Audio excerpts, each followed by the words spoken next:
Welcome back. As we discussed in our last lecture, a piece of writing has essentially 3 lives. When we read it for the first time, knowing nothing about it, when we think about it, reflecting on the text and what we noticed the first time through, and the third life is when or if we reread it again, this time knowing what we already have read and considered. It's helpful to keep this in mind as you're considering your own writing, be it a short story or a poem or an essay for a class or a job letter. Your own writing might have several lives, and you should keep this in mind as you write. There will be a first impression of your writing, its first life, and what you hope for is that there will be at least a second life, that someone will stop to think and reflect on what it is that you have to say.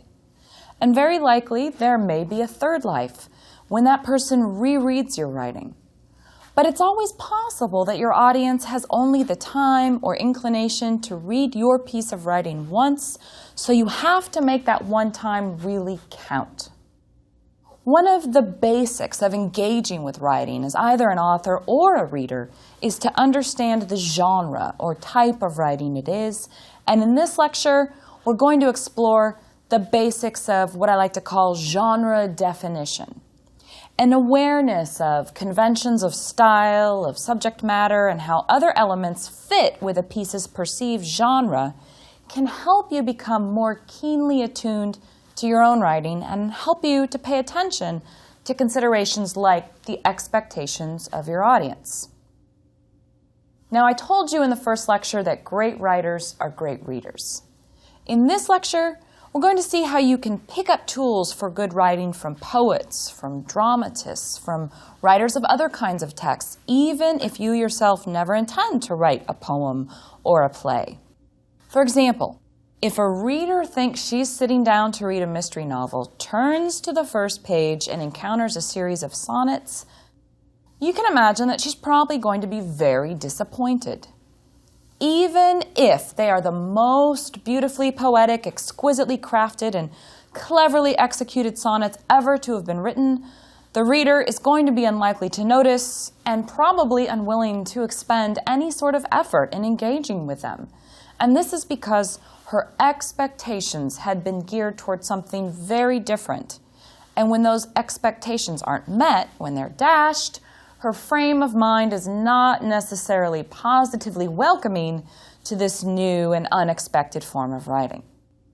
So today we're going to focus on learning to recognize different genres and the elements that are most frequently associated with particular genres. And we're going to talk also about how you can make the most of utilizing a particular genre's conventions. We're going to focus on 5 major types of writing. And that's prose, poetry, drama, essay, and autobiography. We're going to explore the major or most prominent features of each and then learn how understanding and recognizing these features and their differences can make us better readers and then, of course, make us better writers. So let's consider the 2 following examples of writing and see if you can tell me to what genre they belong. The first is short, but you can get enough from these few lines to make a guess, I'm sure. Quote, "The soul selects her own society and then shuts the door to her divine majority, present no more." Okay, so what have we got there? Well, you can tell probably right away that this is a poem. What are your clues? Well, first of all, there's the rhyme scheme. And there's the patterning there. So this one's pretty obvious and pretty easy to figure out. Let's consider another example. Quote, "Juliet, what man art thou that thus bescreened in night, so stumblest on my counsel? Romeo, by a name I know not how to tell thee who I am. My name, dear saint, is hateful to myself, because it is an enemy to thee. Had I it written, I would tear the word." Even if you have never studied the work of William Shakespeare, most of us are familiar with the names Romeo and Juliet and know that they are characters in a famous play. Now, it's true that many dramas contain long speeches by a single character, something that we call a monologue. But another major clue that this is a piece of drama is the movement between the speakers, with none of the indicators that we might normally find in, say, for example, a short story or a novel. If this dramatic exchange were part of a piece of prose writing, it would most likely be accompanied by cues like, "said Juliet," or "shaking his head sadly, Romeo said," etc., etc. So those two examples are pretty easy to figure out if we're considering genre. One is poetry, one is drama. But now let's consider 3 examples of prose writing and see if you can identify which is fiction, which is essay, and which is autobiography. Here's the first passage. When Arabella awoke, she could see through the crack in the curtains that the sun was just starting to rise. Early as it was, she could hear sounds of stirring in other parts of the house and knew she could not afford the luxury of falling back asleep. This example is fairly easy to guess. It's fiction. Our clues here are the use of the third person, which is a common convention of fiction, and the use of a narratorial voice that is, to a certain degree, what we would call omniscient. The voice of the person describing the scene can see what the character Arabella is doing and can tell also what she is feeling, that she would like to fall back asleep, but she knows that she can't. Now, here's the second passage I want you to consider. Most everyone you might ask would be willing to volunteer an hour or so a week to a worthy cause. Very few people, however, have any idea how to turn their good intentions into action. As I outline below, the Helping Hands program can provide information on how to get involved with community activities and can easily be incorporated into the curriculum of most elementary and secondary schools. Now, this is quite clearly some form of essay, the formal tone, the argumentative approach, and here I mean argumentative in that the writer is making a claim and is purporting to support it with the sentences that follow. All of this suggests that this piece of writing is a persuasive essay of some type. And now, here's the third passage I want you to consider. I was born in a small town on the California coast. My earliest childhood memories are of the smell of salt air and the golden hues of the sand and the foothills which came down to meet it. And by process of elimination, this third passage would quite obviously seem to be autobiography. Other clues, of course, are the use of the first-person speaker, the I, and also where this text begins, with the birthplace of the speaker/writer. All of this signals autobiography, although many of you are probably thinking right now of pieces of prose fiction that you've read which begin with the birth of a character and make use of this first-person speaking voice. These examples are fairly obvious, but now I'd like you to consider 3 more examples, which are a little trickier and which also help to demonstrate the potential for overlap among these genres of prose writing. Here's the first passage. A long time ago, when all the grandfathers and grandmothers of today were little boys and little girls or very small babies, or perhaps not even born, Pa and Ma and Mary and Laura and baby Carrie left their little house in the big woods of Wisconsin. Now, unless you are already familiar with these writers or these pieces of writing that I'm going to be reading to you in just a moment, in addition to this one, this task becomes a little more difficult. Now, this first example comes from the beloved children's classic Little House in the Big Woods by Laura Ingalls Wilder. Supposedly, this book and those that follow it in the series are all an account of Wilder's childhood growing up as a pioneer girl. So your first answer might be, well, this is autobiography, even though it's written as if it were a piece of fiction, a novel. However, those who have studied the life of Laura Ingalls Wilder have determined that she's changed a lot in the account of her life growing up on the frontier of the United States.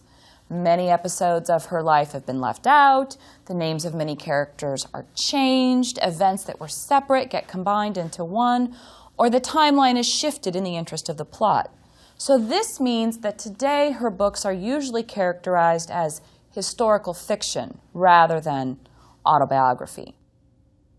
Few of you might be thinking at this moment that to one degree or another, all autobiography is historical fiction. No one can accurately remember every conversation, every event of his or her life. And probably plenty of people who write autobiographies alter the past, either on purpose or by accident because their memories are a little faulty. It's a slippery slope, trying to decide where something crosses the line and ceases to become autobiography and becomes fiction instead. In the case of Laura Ingalls Wilder, she certainly used her autobiographical life experiences to write these books, and in its broadest strokes, most of what she describes most likely happened. For example, we know she did live through a very difficult winter with her family, that her sister Mary went blind, and she became a school teacher. None of these events are made up out of whole cloth, so to speak. At the same time, while her autobiography is the foundation of the fabric of these stories, she's fictionalized quite a bit. So we don't put her writing in the category of autobiography, but we classify it rather as a kind of fiction. Now let's consider another passage of writing. When I wrote the following pages, or rather, the bulk of them, I lived alone in the woods, a mile from any neighbor, in a house which I had built myself on the shore of Walden Pond in Concord, Massachusetts, and earned my living by the labor of my hands only.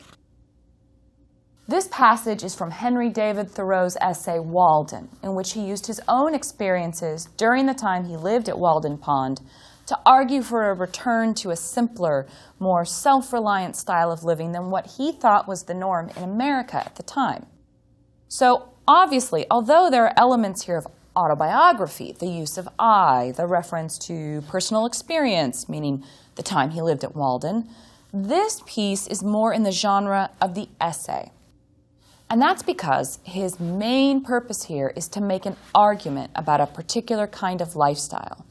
And his own autobiographical experience can be used to support his argument. The fact that this is so, one might say, is really incidental to that argument. At the same time, however, we should keep in mind that what Thoreau's essay proves is how powerful one's own experience can be when trying to make a particular claim or argument. So both this piece and the passage from Little House in the Big Woods make use of autobiographical writing, but neither one really is, strictly speaking, autobiography. All right, now let's consider a third passage of prose writing. Dear son, I have ever had pleasure in obtaining any little anecdotes of my ancestors. You may remember the inquiries I made among the remains of my relations when you were with me in England, and the journey I undertook for that purpose. Imagining it may be equally agreeable to you to know the circumstances of my life, many of which you are yet unacquainted with, I sit down to write them for you. This passage, while couched as a letter from a father to a son, is in fact the opening of the autobiography of Benjamin Franklin. In this excerpt, he says quite clearly that he means to relate the events of his life, but the conceit, or what we might call the premise of his piece, is that it's a personal letter. He has therefore constructed a specific audience, and in this case it happens to be his son, to which he is supposedly writing. This premise or conceit allows him to speak a certain way, to make certain references and allusions that might otherwise be a little stilted or awkward. With the fiction of the letter in place, other people reading this piece are drawn in the sense that there's something exciting, thrilling, or maybe even a little illicit about reading what is characterized as personal correspondence. So, if we have to try and briefly define each of these genres, what will we say? Well, we might say that poetry is a form of writing that uses language in unexpected or unconventional ways, by rhyming, by use of rhythm, or simply by patterning the language in non-conventional forms. And we're going to talk a lot more about this in the lecture that's devoted entirely to poetry. The simplest way to define drama is to call it something that's performed in front of an audience. And again, in the lecture on drama, we'll discuss this genre's conventions in greater depth. But some things to keep in mind are that with drama, you have to rely wholly on what you see and hear as a member of the audience to make sense of the story. What the characters say and how they say it are what we use to determine state of mind, the relationships between the characters acting on the stage, and the plot of the drama that's unfolding in front of us. We also, in the case of drama, have to suspend our disbelief and imagine that somehow we're looking through what's often called the fourth wall, and probably a lot of you have heard this term before. And this fourth wall is this imaginary, invisible divider that separates the audience from the actors on stage. Now, some edgier dramas purposefully break the fourth wall, and you might have characters step out of their role and directly address the audience, which is a clever move that at once acknowledges the particular convention of drama in the fourth wall while overturning that convention in rather delightful fashion at the same time. Arguably, prose fiction is the genre of writing that's going to be most familiar to most of us. Novels, short stories, that kind of writing, other works that tell some sort of story, they're found everywhere. Within the genre of fiction alone, we have all sorts of what we could call subgenres: mystery, thriller, romance, historical fiction, science fiction, fantasy. The list goes on and on. I could probably spend the rest of this lecture just listing the number of subgenres within the category of fiction. The essay is quite easy to define in terms of its broadest strokes. It's a piece of writing that seeks to persuade and inform, to support a particular position, for example. So that's also easily defined, just like fiction, poetry, and drama. Autobiography is quite simply the story of a life, told by the person who's lived it.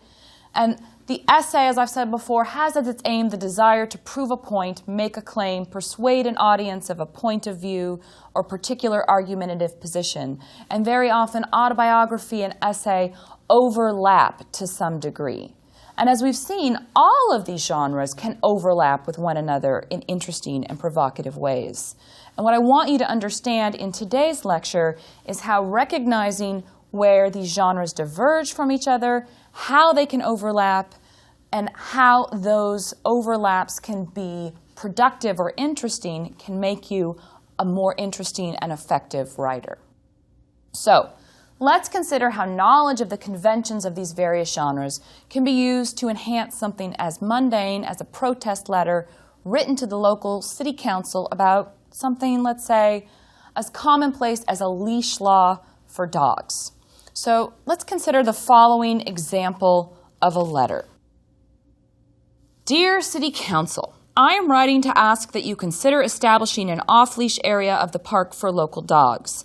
Many other communities have designated off-leash areas for the pets of citizens, and these are usually carefully monitored and have strict rules about interaction between animals and cleaning up after them. This would be a positive thing for both the dogs and their owners. Thank you for considering this request. All right, that letter, it's fine as it is, but let's consider how we might punch it up a bit to make it a more persuasive request. First, let's think about the conventions of poetry and how we could maybe use them to grab your reader's attention. So first of all, what's this letter about? Well, it's about dogs and doing something nice for them, so perhaps we could find a more interesting choice of words to refer to these animals, since they're the main focus of the letter. What if we began the letter with something like, "It's not for nothing that dogs are often referred to as man's best friend. These furry, four-legged friends provide companionship and love to their owners." Here we have a reference to the somewhat cliched but very, very familiar line about a dog being man's best friend. And then we have another little poetic flourish in the alliterative phrase, furry, four-legged friends. What other genres could we borrow from in order to enhance this letter? Well, obviously, certainly, the essay is on call here. This letter is indeed a type of essay, since it's trying to make an argumentative claim. It's trying to persuade someone to do something. And in an essay, you want to use argumentation to persuade the audience to come around to your way of thinking. So we've engaged with elements of essay from the beginning when we're talking about this letter, and we're using poetry in addition to try and advance the goal of this letter. What else could we use? Well, autobiography, for one, seems to be obvious, as the writer of this letter would most likely not be in favor of doing something nice for dogs if he or she did not have some positive experience with dogs, him or herself. So perhaps there could be a line that goes something like, as a dog owner for many years and having lived in many different communities, I've seen firsthand how off-leash areas and parks are beneficial to dogs and provide members of the community, even those who are not dog owners themselves, a chance to enjoy watching these friendliest of animals romp, play, and interact with one another, something like that. Now, this is a fairly effective use of autobiography that's directly relevant to the issue at hand, and so it works to engage and persuade the audience of this letter. And in this case, that audience is the city council. So we've discussed how elements of the genres of essay, poetry, and autobiography can be used to make this a more engaging and effective piece of writing. But what about drama and fiction? Could we bring those in? Well, we certainly could, but one thing we always need to consider as we work toward becoming engaging and effective writers is that you can have too much of a good thing. For example, you could add an imagined dialogue between the owner and his dog. It could be something like having the dog say, "Oh, please, please, please, please, please, could I run and play in this beautiful park?" Owner: "I would love to let you, but the law says I have to keep you on the leash." Dog: "But it makes me so happy to run free, and you have trained me not to jump on other people or dogs, and I know that you always pick up after me." Owner: "I know, buddy. I'm sorry that the city council members are such jerks." Okay, so what does the above dramatic exchange have going for it? Well, it's definitely attention-grabbing in that apparently this dog can talk. Not only that, this dog can lay out in 2 sentences why he should be allowed to be off the leash, at least briefly. So the argument is clear, succinct, and meant to play on our emotions.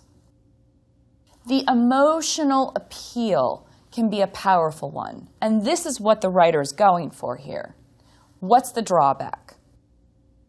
Well, certainly some of the audience might find this approach a little odd and off-putting, and certainly no one likes to be told, even if it is in an imagined dramatic dialogue between a person and a dog, that your policy makes you a jerk. Nobody wants to hear that you've put something into place that makes people think of you so negatively. Would employing conventions of fiction work better in this example? Maybe.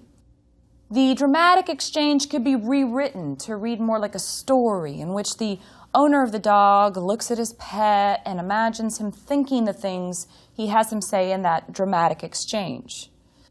The writer could perhaps describe his sad, wistful eyes as he looks over the grassy field in the park.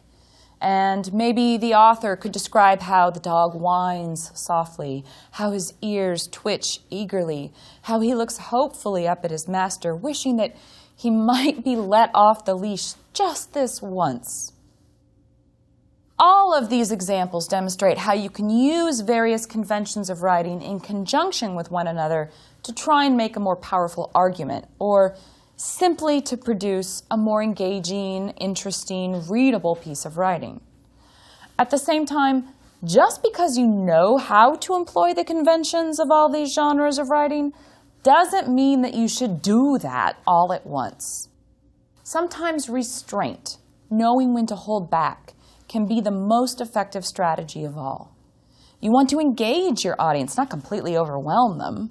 And while it may be impressive that you can work in a variety of genres, that you can show off that you know poetry, that you know drama, that you know fiction, that may not be what gets you to your ultimate goal. And in this case, your goal is to get an off-leash area of a dog park.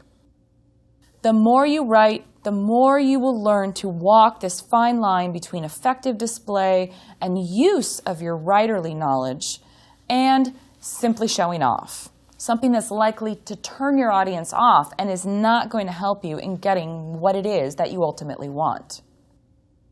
As I've mentioned before, there are exercises that accompany each of these lectures, and it's a good idea if you can take a little time and at least read over them, or better yet, take a stab at writing them out.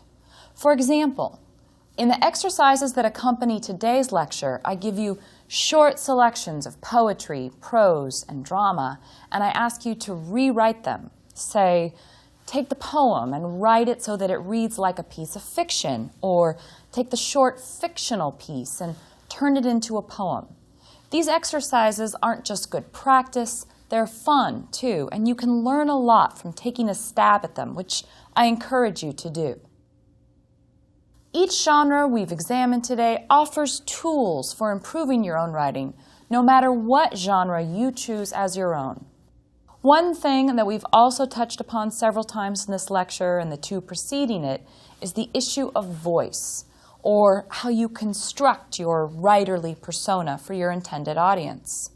In our next lecture, we will explore the issue of voice at considerable length, and we'll learn how you can shape your voice to best suit any number of specific circumstances, audiences, and goals.